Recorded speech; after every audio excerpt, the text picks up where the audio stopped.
नमस्कार। आज मैं फिर से उपस्थित हूँ आपकी कक्षा में, जिसमें कि रिसर्च की ये पूरी क्लास होगी। और रिसर्च में शोध अभिक्षमता, जिसको कि हम अनुसंधान अभिक्षमता के भी नाम से जानते हैं, रिसर्च एप्टीट्यूड। आज हम रिसर्च एप्टीट्यूड अर्थात हम एनटीए नेट में जो पूछी जाती है पेपर 1 में, उसकी हम पूरी चर्चा करेंगे। इतना ही नहीं, अगर हम देखेंगे कि एनटीए नेट का जो फर्स्ट पेपर है वो तो सारा इक्वल होता ही होता है, सबके लिए अनिवार्य होता है। लेकिन इसमें रिसर्च में अगर हम देखेंगे तो रिसर्च के पक्ष में आप ज्योग्राफी की बात करें, आप इकोनॉमिक्स की बात करें, आप एजुकेशन की बात करें, आप ज्योग्राफी की बात करें, आप बहुत सारे ऐसे इकोनॉमिक्स वगैरह है जो कि जिसमें कि रिसर्च का क्वेश्चन मस्ट रहता है, तो निश्चित ही रहता है।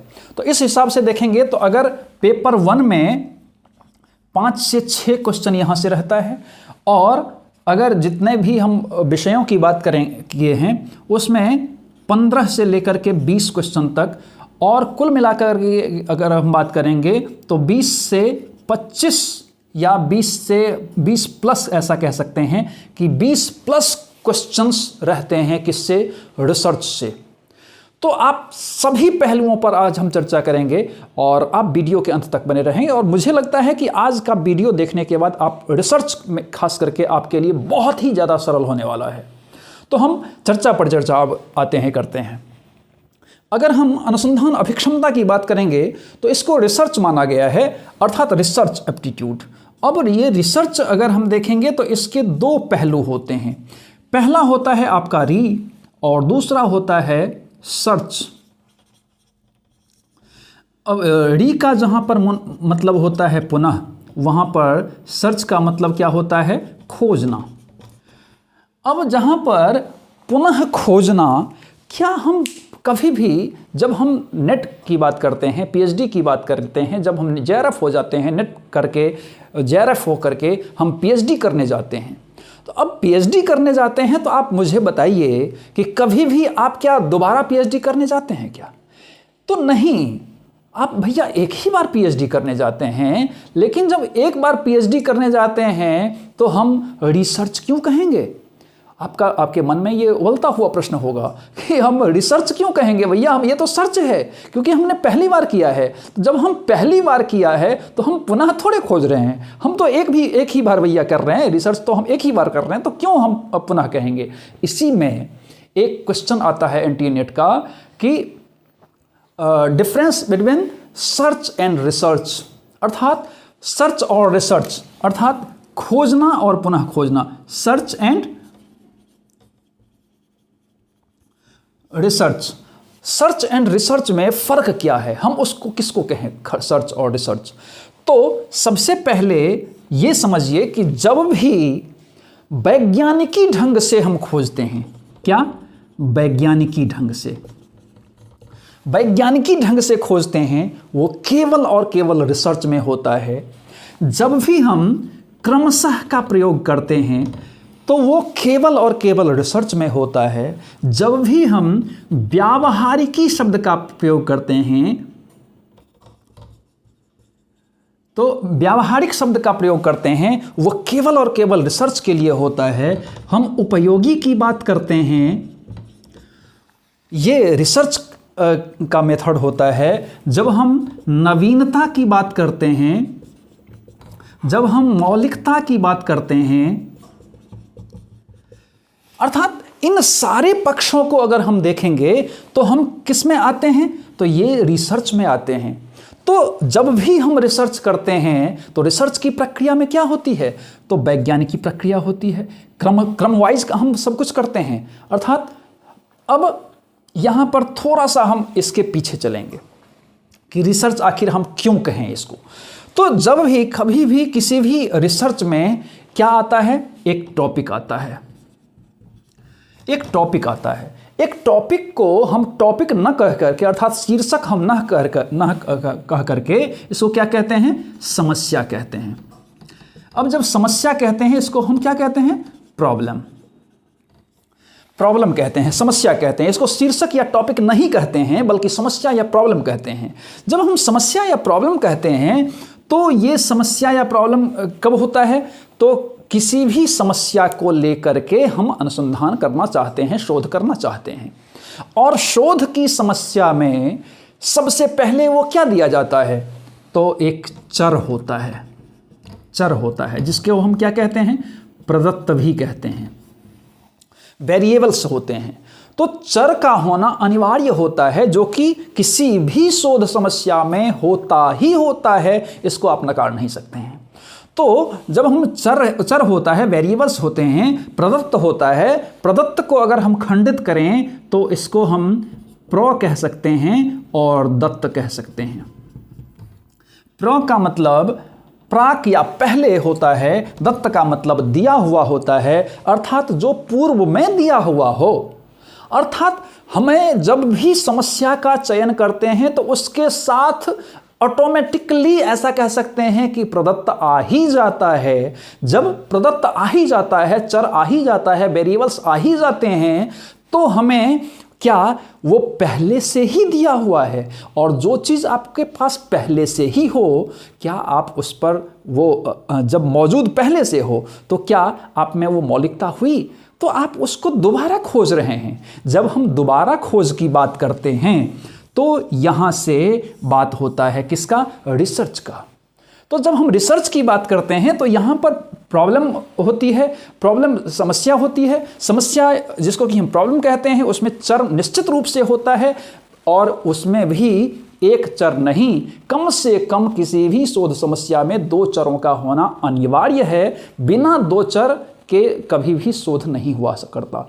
अर्थात 2 से अधिक चर तो हो सकते हैं, लेकिन उससे कम बिल्कुल भी नहीं हो सकते हैं। तो इससे ये पता चलता है कि कभी भी शोध समस्या में कम से कम जो पूर्व में दिया हुआ है, जो पूर्व में दिया हुआ है, और जब हम उस पर रिसर्च करते हैं, जब हम उस पर अनुसंधान करते हैं, जब हम उसकी गवेषणा करते हैं, तो इसी के कारण इसका नाम क्या पड़ता है, रिसर्च पड़ता है।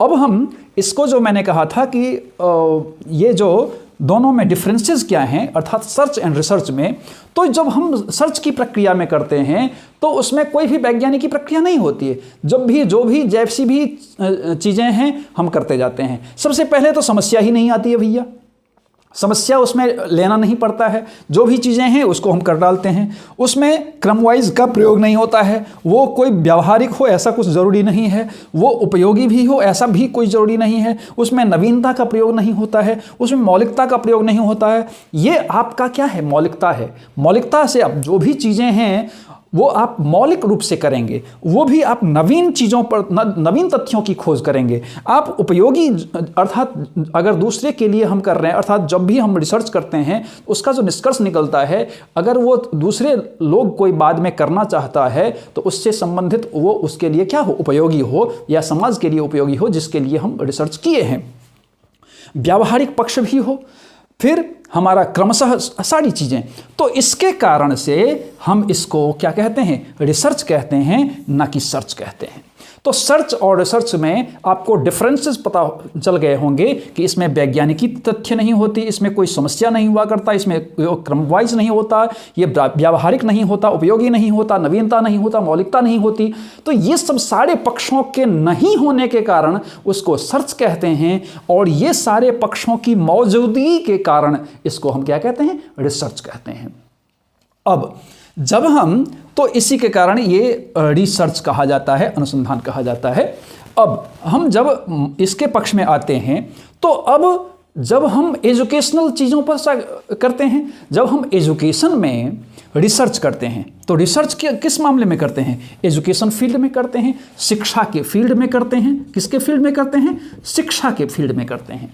तो जब हम ये सारे पक्षों को शिक्षा के क्षेत्रों में उपयोग करते हैं तो वो क्या कहलाता है, तो शैक्षिक रिसर्च कहलाता है। क्या कहलाता है, शैक्षिक अनुसंधान कहलाता है, अनुसंधान कहलाता है। अर्थात एजुकेशनल रिसर्च कहलाता है। अब एजुकेशनल रिसर्च, मैंने कहा कि रिसर्च को आपने भांप लिया होगा कि किसको हम कहते हैं रिसर्च। और रिसर्च की प्रक्रिया को जब हम शैक्षिक तत्वों पर या शैक्षिक गतिविधियों पर या शैक्षिक समस्याओं पर हम उसको आधार मान करके, शैक्षिक समस्याओं को उपस्थापित करके जब हम उस पर रिसर्च करते हैं, उसी को हम क्या कहते हैं, एजुकेशनल रिसर्च या शैक्षिक अनुसंधान या शैक्षिक शोध कहते हैं।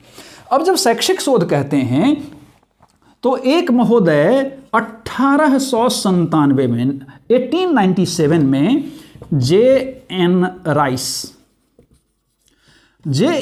महोदय ने 1897 ईस्वी में शैक्षिक अनुसंधान को दिया।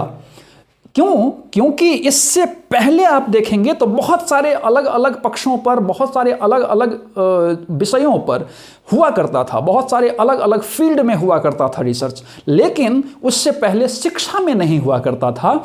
तो इस जे.एन. राइस महोदय ने इन चीज़ों को अनुभूत किया कि बाकी अगर शिक्षा के फील्ड में इतनी सारी समस्याएं हैं और अगर हम शिक्षा के फील्ड में भी इसको अपनाएं रिसर्च को, तो डेफिनेटली शिक्षा बहुत ज़्यादा उन्नत होगी।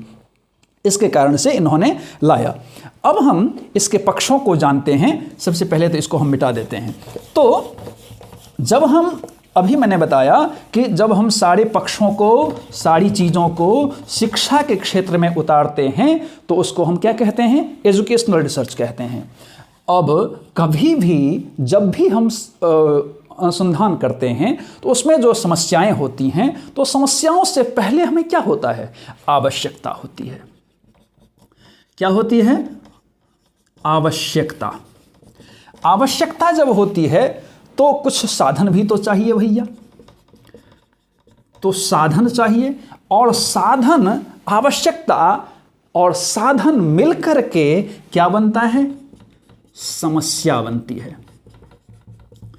ये एक प्रकार से एक फॉर्मूला समझ लीजिए, इसका फॉर्मूला समझ लीजिए कि हम कभी भी किसी भी चीज़ों की जब आवश्यकता महसूस करते हैं तब हम उन चीज़ों के ऊपर काम करना स्टार्ट करते हैं।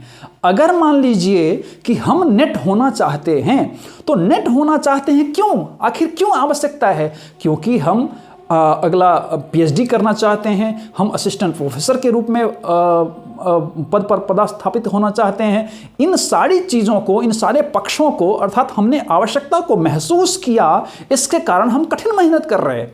लेकिन अगर आवश्यकता ही नहीं होती तो क्या आप इसका प्रिपरेशन कर रहे होते? डेफिनेटली नहीं कर रहे होते। तो यही चीज़ों को हम आवश्यकता सबसे पहले भांपते हैं, क्योंकि नीड सबसे पहले ज़रूरत है। और अब समझिए इस बात को, अगर मान लीजिए कि हमारे पास आवश्यकता अत्यंत ज़्यादा हो, अत्यंत ज़्यादा हो, मतलब आवश्यकता क्या हो, अत्यंत ज़्यादा हो, लेकिन उसके बाद हमारे पास जो साधन हैं वो क्या हो, तो कम हो। जैसे मान लीजिए अगर मुझे यहाँ से परीक्षा देने के लिए दिल्ली जाना है, अब दिल्ली जाना है और बेरोज़गार हूँ, अब बेरोज़गार हूँ और मुझे दिल्ली जाना है। अब दिल्ली जाना है तो मैं क्या करूँ, मेरे पास पैसे भी नहीं हैं, और पैसे भी नहीं है, और ये हमारी बहुत ज़्यादा नीड है कि मुझे जॉब मिले। तो जॉब मिले तो ये मेरी आवश्यकता है कि जॉब मिले। तो जॉब कब मिलेगी, जब मैं परीक्षा दूंगा, और परीक्षा देना, जॉब मिलना, ये सब सारी चीज़ें मेरी आवश्यकता है। लेकिन मेरे पास साधन नहीं है क्योंकि मेरे पास पैसे नहीं हैं। और ट्रेन भी कभी मिलती है, कभी नहीं मिलती है। ऐसा होता है ना, कभी कोविड का समय में कि बहुत सारी ट्रेनों को रद्द कर दिया गया, या ठंड है तो ठंड के समय में भी बहुत सारे ट्रेनों को रद्द कर दिया जाता है। तो खैर, तो अब मान लीजिए कि हमारे पास साधन नहीं है, पैसे भी नहीं हैं, तो हम कहीं से, किसी से, कहाँ से इधर उधर करके हम साधन का उपलब्ध करते हैं। तो साधन हमारे पास क्या है, न्यून है। आवश्यकता हमारे पास क्या है, बहुत विकराल है। तो समस्या कैसी होगी, समस्या बढ़ जाएगी कि घट जाएगी? डेफिनेटली बढ़ जाएगी समस्या, क्योंकि हमारी आवश्यकता ज़्यादा है, साधन कम है, तो समस्या बढ़ जाएगी। वहीं पर अगर हमारी आवश्यकता कम हो और साधन बहुत ज़्यादा मिल जाए तो समस्या क्या होगी, घट जाएगी, घट जाएगी। अगर मान लीजिए कि मेरी आवश्यकता एक नौकरी में हम हैं और मुझे दूसरी नौकरी चाहिए, अच्छा मिले ना मिले कोई बात नहीं, लेकिन हमारे पास साधन भी बहुत सारे हैं कि अरे हमारे पास और भी बहुत सारे ऑफर आ रहे हैं, तो वो हमारे पास क्या होगे, वो साधन का काम करेगा, और साधन का काम करेगा तो यहाँ पर समस्या क्या होगी, घट जाएगी। तो इसी प्रकार से यही फॉर्मूला हर एक पर काम करता है कि आवश्यकता अगर बहुत तीव्र हो, साधन बहुत कम हो, तो डेफिनेटली समस्या बढ़ जाएगी। वहीं पर अपोजिट इसके अगर आवश्यकता हमारी कम हो जाती है, साधन अगर हमारा ज़्यादा हो जाता है, तो निश्चित रूप से, जैसे मान लीजिए अगर मुझे बहुत तेज़ भूख लगी हो, तो बहुत तेज़ भूख लगी हो तो आवश्यकता बहुत ज़्यादा है और खाने को कुछ नहीं मिल रहा है, साधन नहीं है, तो समस्या क्या होगी, बढ़ जाएगी। वहीं पर अगर मैं भरपेट एकदम से छक के खाया हुआ हूँ, लेकिन वहीं पर बहुत सारे पकवान वहाँ पर पड़े हुए हैं, बहुत सारे पकवान पड़े हुए हैं, तो हमारा साधन तो है, तो हमारी समस्या क्या होगी, घट जाएगी, डेफिनेटली घट जाएगी। तो यही होता है। अब तो इसी फॉर्मूले पर हमारा रिसर्च भी काम करता है, अर्थात जब भी हम किसी भी अनुसंधान के क्षेत्र में आते हैं तो हम सबसे पहले आवश्यकताओं को देखते हैं, आवश्यकताओं को भांपते हैं, साधन को देखते हैं और समस्या को लेते हैं। अब हम आते हैं, तो अब देखिए कि अब मैंने अभी बताया था आपको कि समस्या बढ़ जाती है, घट जाती है, तो उसके बाद हम सबसे पहले किस स्टेप पर आएंगे, तो जो अनुसंधान का जो क्या है, सोपान है, अर्थात स्टेप ऑफ रिसर्च।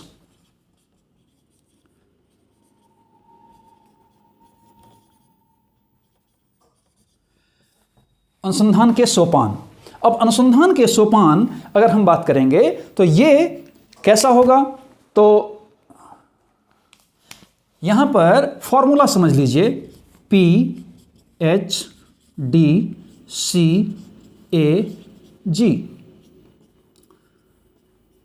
अब ये PhDCAG अर्थात यहां पर है problem of a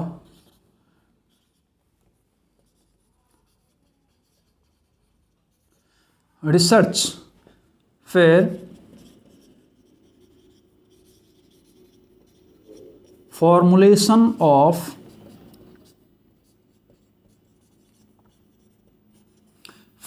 of hypothesis, design of research, collection of data,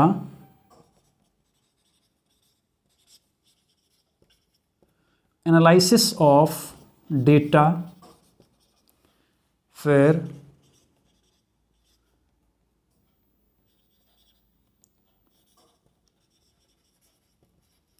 generalisation and conclusion, यहाँ पर जोड़ लीजिए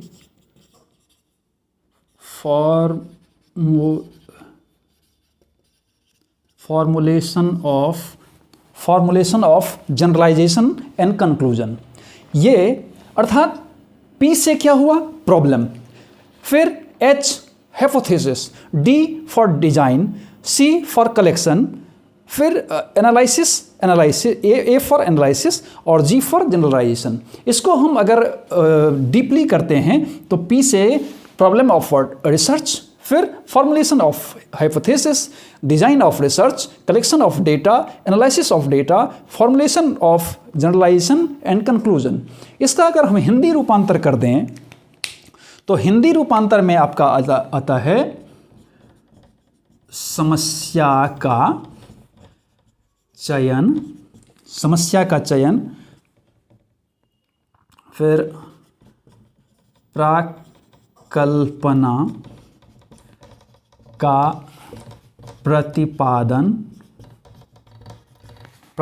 का प्रतिपादन, शोध की रूपरेखा, फिर आंकड़ों का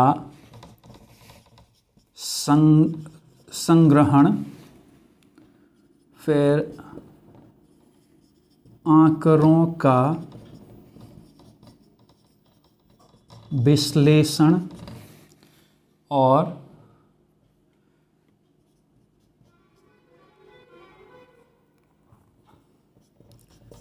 निष्कर्षों का सामान्य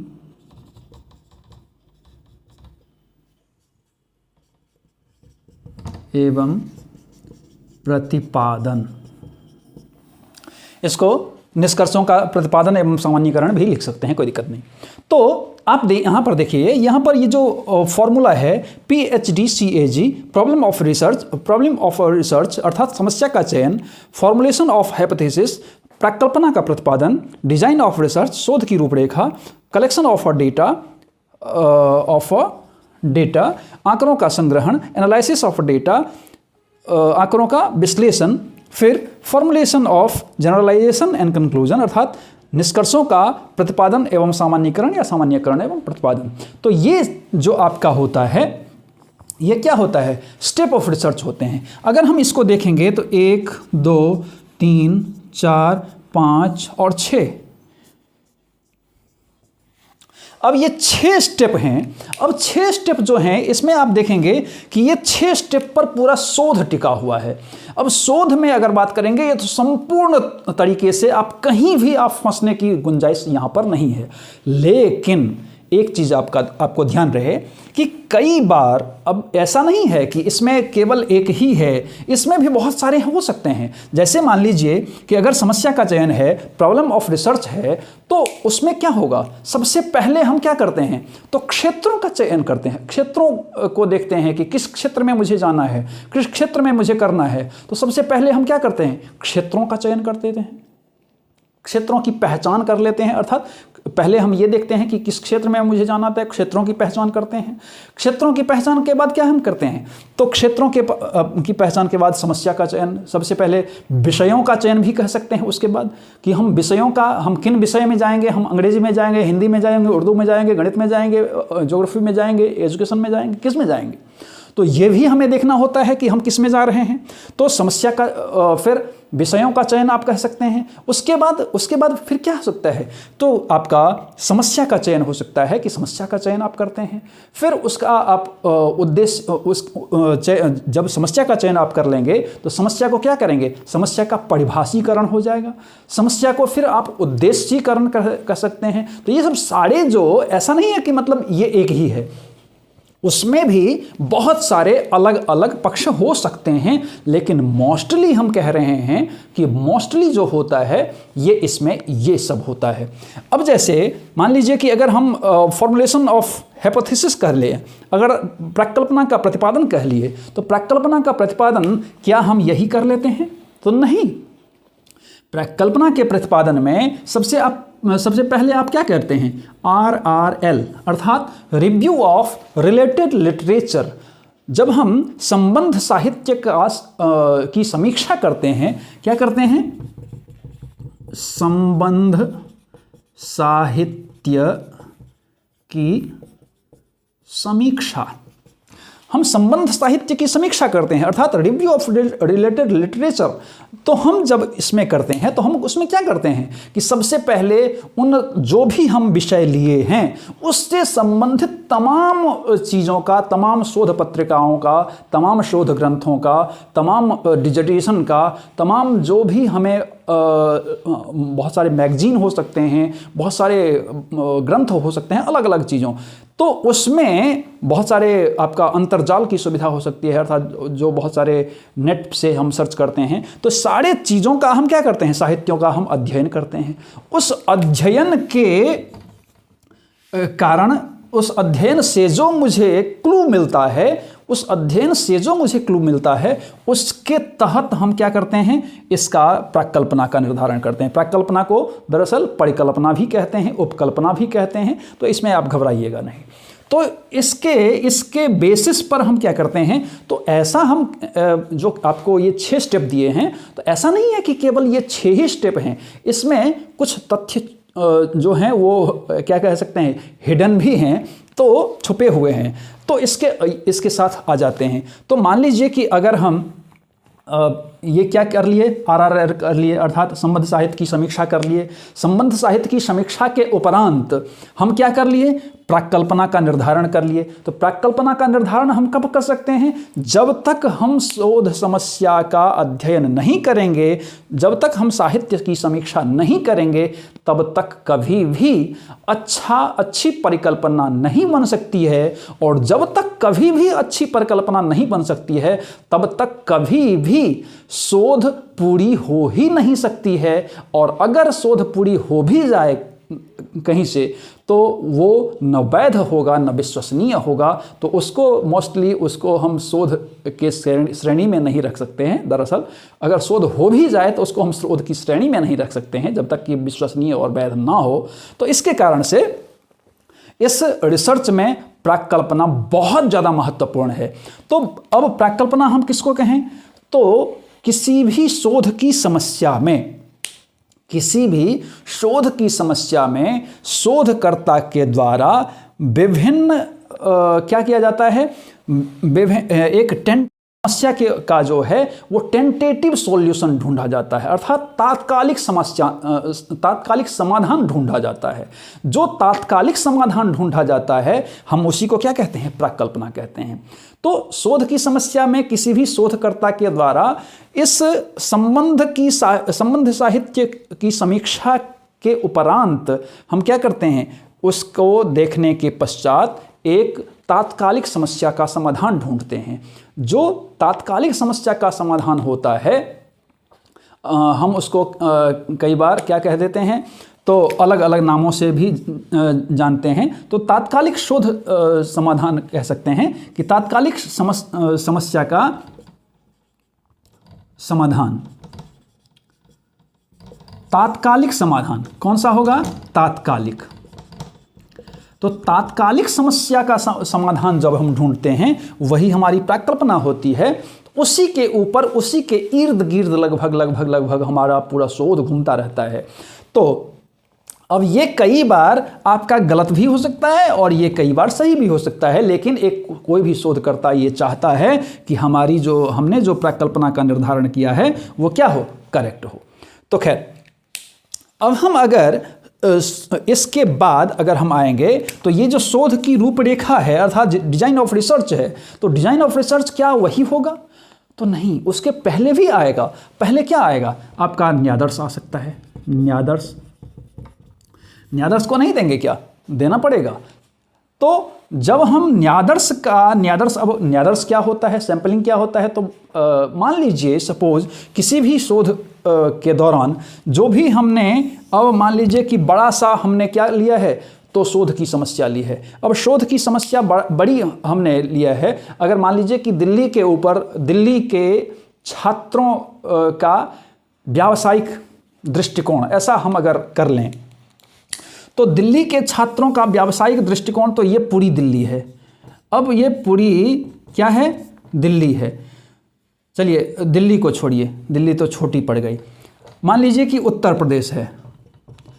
उत्तर प्रदेश में बहुत सारे ज़िले हैं, 75 से ज़्यादा ज़िले हैं। अब 75 ज़िले हैं, तो क्या पूरे उत्तर प्रदेश पर हम अगर ये रहेगा कि उत्तर प्रदेश के छात्रों का व्यावसायिक अध्ययन व्यावसायिक दृष्टिकोण, तो व्यावसायिक दृष्टिकोण अगर रहेगा, तो क्या हम पूरे उत्तर प्रदेश पर हम समर्थ हो पाएंगे, तो या तो नहीं हो पाएंगे, या अत्यंत ज़्यादा समय लगेगा, बहुत सारे खर्चे लगेंगे, बहुत सारा समय की बर्बादी होगी, तो हम बहुत सारे लोगों की ज़रूरत पड़ेगी, तो हम नहीं कर पाएंगे।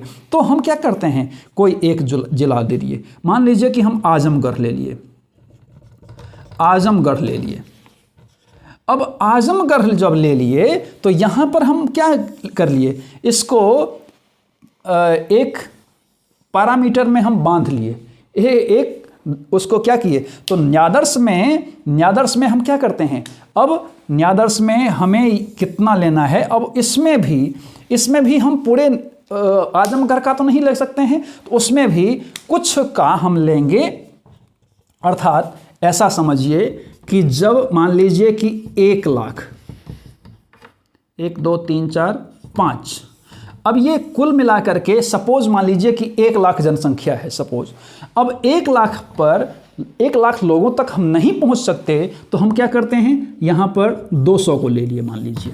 अब अगर 200 को ले लिए तो हम क्या करेंगे, इन 200 पर ही 200 जो हमारा होगा वो क्या होगा, सैंपल साइज होगा। ये 1 लाख जो हो गया वो क्या हो गया, तो ये क्या हो गया, तो जनसंख्या हो गई। अर्थात ये 1 लाख पूरी जनसंख्या हो गई और उसमें से जिस भी ढंग से हम वो यादृच्छिक अयादृच्छिक हम वो बताएंगे बाद में, उस ढंग से जब हमने चुनाव किया 200 को जो हमने लिया वो हमारा क्या था, तो सैंपल साइज था। तो सैंपल जो हमारा हमने जो सैंपलिंग की तो सैंपल के तहत हमने फिर क्या किया, तो एक उसके बाद हमने क्या किया, न्यादर्श ले लिया, फिर उसको हमने क्या किया, उसको बांधा, अर्थात सीमांकित भी हमें करना है कि हमें इतना में ही, जैसे मैंने अभी बताया कि उत्तर प्रदेश को हमने लिया है और उत्तर प्रदेश में आजमगढ़ में भी जो पूरे जिले हैं उसमें से मुझे इतने का चयन करना है। ये क्या हुआ, तो आपका सीमांकन करना हुआ।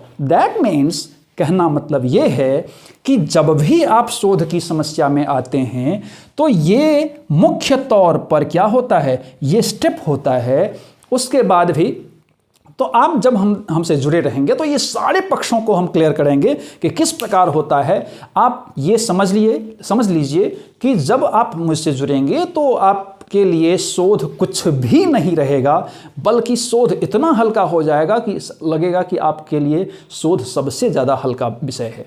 तो ये सैंपल साइज ले लिए, तो इस प्रकार से फिर हम संग्रहण कर लिए, डाटा का संग्रहण कर लेते हैं। फिर संग्रहण कर लेते हैं तो संग्रहण में क्या करते हैं, संग्रहण में भी हम क्या करते हैं, तो कुछ उपकरणों का प्रयोग करते हैं। जब हम उपकरणों का प्रयोग करते हैं तो उसमें क्या क्या उपकरण हो सकता है, जैसे कि मान लीजिए, जैसे यहाँ पर प्रश्नावली हो गई, अनुसूची हो गई, साक्षात्कार हो गया, समाजमिति हो गया। तो ये सब सारे जो हैं वो क्या हैं, उपकरण में आते हैं। तो मुझे इसमें आंकड़ों का जब हम संग्रहण करने जाएंगे तो उसके पहले मुझे उपकरणों को लेना पड़ेगा। तो उपकरण में भी हम, उपकरण का क्या काम होता है, तो अब मान लीजिए कि हम डाटा कलेक्शन में गए। अब डाटा कलेक्शन में गए, जब आपका मान लीजिए कि आपके यहाँ पर जब भी सर्वे होता होगा तो एक कोई आते होंगे, सर्वेयर आते होंगे और उनके पास कुछ इस प्रकार का होगा और आपको पूछते होंगे कि आपके घर में कितने लोग हैं, तो 5 लोग। आपके पास कितने घर हैं या मकान हैं, तो इतने हैं। आपके पास कितने बाथरूम हैं, आपके पास कितनी गायें पशुएं हैं, आपके पास कितने वाहन हैं, वगैरह वगैरह। तो ये सर्वे वो ढांचा बना हुआ रहता है और उसमें वो खाका डाल देते हैं। उसी प्रकार से हमें अपने उपकरण का यूज हम इसलिए करते हैं कि आंकड़े के संग्रहण में हमें क्या हो, सहूलियत हो। इसके कारण से हम किसी न किसी एक उपकरणों का प्रयोग वहाँ पर कर लेते हैं, जिसके माध्यम से क्या हो, तो आंकड़ा को जो हम संकलित करते हैं, जब हम संग्रहण करते हैं उसमें हमें क्या होती है, आसानी होती है। इसके कारण हम किसी भी एक उस हमारा क्या डिमांड करता है, अर्थात जो भी हमारा शोध समस्या डिमांड करता है उसके अकॉर्डिंग हम किसी भी एक उपकरण को ले लेते हैं। जब हम उपकरण को ले लिए तो हम डाटा संग्रहण कर लिए। जब हम वो कर लेते हैं उसके बाद बहुत ज़्यादा महत्वपूर्ण होता है आपका विश्लेषण, आंकड़ों का विश्लेषण, क्योंकि इसी में हम सारा कुछ इसी पर चलता है कि हम किस प्रकार से आंकड़ों का विश्लेषण किए हैं। क्योंकि इसी में हम क्या करते हैं, विश्लेषण में हम क्या करते हैं, ये T test, Z test, ANOVA, बहुत सारे अलग अलग जो है वो परीक्षणों का हम प्रयोग वहाँ पर करते हैं। तो जब हम बहुत सारे परीक्षणों का प्रयोग करते हैं तो उसके द्वारा जो भी हमारे पास आंकड़ों का जो विश्लेषण आता है उसकी हम वहाँ पर फिर व्याख्या करते हैं। व्याख्या के पश्चात हम क्या करते हैं, निष्कर्ष होता है, उसका हम प्रतिपादन करते हैं, उसको हम सामान्यीकरण करते हैं। ये सब सारा कुछ इसके दौरान हम करते हैं। तो मुझे लगता है कि कम समय में आप अनुसंधान अभिक्षमता को बेहतर ढंग से जाने होंगे। इसी प्रकार से पढ़ने के लिए आप एजुकेशन प्रभा यूट्यूब चैनल को सब्सक्राइब कीजिए, लाइक कीजिए, शेयर कीजिए, कमेंट कीजिए और साथ ही बेल आइकन को जरूर प्रेस कीजिए ताकि आपको आने वाले सभी वीडियो मिलती रहे। धन्यवाद।